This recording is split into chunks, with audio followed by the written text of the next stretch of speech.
Hello everyone, it's Shane Kanto, your Wasteland reviewer, and I'm here to review WandaVision. And the MCU is finally back after a nice, long break. And I was very excited and not quite sure what to expect from WandaVision. I obviously knew going in that it was going to be working on this different levels with all these sitcoms, and what I love most about this show is the mystery. And there's so much mystery and grabbing you for the next week, and you're just like, whenever Please Stand By popped up at the end of each episode, you're just like, no, what's going to happen next? And Jack Schaefer, who wrote and created this show, had such a great way of building that story in that manner to keep us wanting more. And throughout this show, those first 3 episodes that they released were fantastic. The lovely ode to all these wonderful just sitcoms, like early sitcoms, were so fantastic. And yet they kept dropping little hints at something being off. And then slowly peeling back the layers. And you definitely had those episodes that were a little bit more expository, coming out, trying to explain some things, giving some more background. But just the creative way that they incorporated all the sitcoms was so great. And you do lose that as you get to the end of the series with a couple episodes. And I felt like I missed it. And I love a great action movie and a superhero flick with tons of action. But honestly, when this got towards where it just became like a big battle at the end, I was kind of missed the mystery and the intrigue. And the action wasn't as satisfying as everything that came up to that point.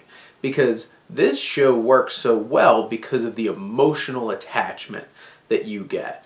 And Matt Shakman, who directed this, really builds a great pace. This is so zippy. You're in it. You're stuck in it. And you feel the tone, the emotional impact of so much of this show. And this show would not work if it weren't for the fantastic performances from Elizabeth Olsen and Paul Bettany as Wanda and Vision. And it's just off the charts with the amount of just charisma and emotional gravity that they add to these roles, because there's some parts, I think around like episode 5 was just this impactful confrontation between the two of them, and their love really elevates the show, and the grief and the suffering and the fragility of where Wanda is as a character, Olsen just nails it. And even if the finale, which I will say was clunky in many ways, when it really got down to like that emotional hook at the end, it really worked. And there's some really solid supporting acts in this show too. You do have Tiana Paris and Randall Park and Kat Denning as Rambo and Jimmy Woo and Darcy, and they all are fun and work in their way. They kind of get forgotten a bit, I feel like, towards the very end here, and are significantly less interesting than what's going on in Wanda's story.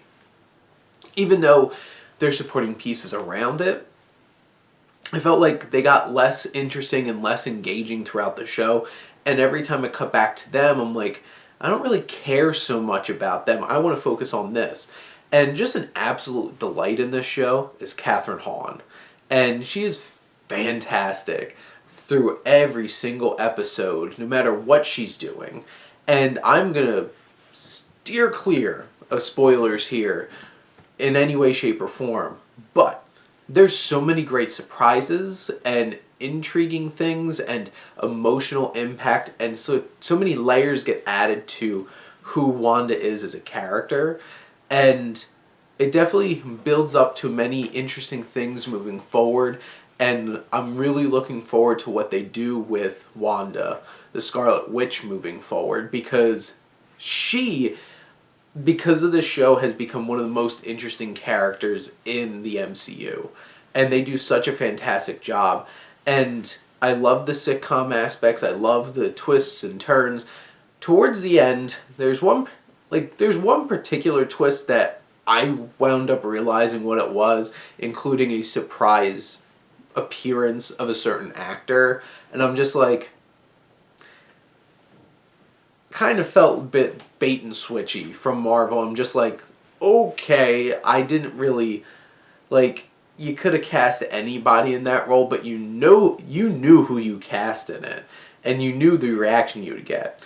I know a lot of people are getting disappointed because, like, where's Mephisto? And, like, a lot of their own fan theories. Like, fan theories shouldn't get in the way of you appreciating the art that's presented, and even if the finale gets really clunky and some secondary level antagonists are really boring and the show starts to lean in too many tropes, and to be honest, like, the action sequence in the finale wasn't the most interesting and engaging, but the emotional connection still kept me attached. And where Wanda goes moving forward, I'm excited to see. And in general, I had a blast with WandaVision. I can't remember the last show. Like, basically, The Mandalorian has been the only show that I watched, like, a week-to-week thing that I was so hooked. Maybe Ted Lasso. Love Ted Lasso. But WandaVision created such great intrigue, and it didn't feel like it stuck the landing as well as it could have, but still, man, Elizabeth Olsen is amazing. Paul Bettany is amazing, and I can't wait to see more of Elizabeth Olsen in the MCU. But those are my thoughts on WandaVision. Let me know what you think, and let's talk some movies. And if you want to talk about some spoilers and stuff like that, you message me. Don't put them in the comments. But those are just some ground rules. But thank you as always for tuning in and supporting your Wasteland reviewer.